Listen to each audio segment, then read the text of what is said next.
ध्यान से देखिए, हम लोग जो कपड़ा पहनते हैं पैंट शर्ट, उसमें का बटन किस तरह बनाया जाता है। पहले मशीन में प्लास्टिक को डाला गया, फिर प्लास्टिक को रोल किया गया। रोल करने जाने के बाद इंची टेप से नाप करके फिर उसको काट करके उस पर पाउडर लगा करके फिर एक साथ रख करके इसके बाद मशीन में डाल दिया गया। मशीन में डाल देने के बाद इसके देखिए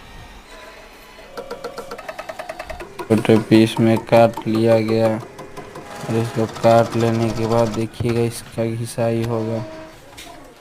अब इधर से आ गया पूरा रेडी मटेरियल हो गया, फिर उसमें ढांचे में डाल करके फिर इस तरह से निकाल दिया जाएगा।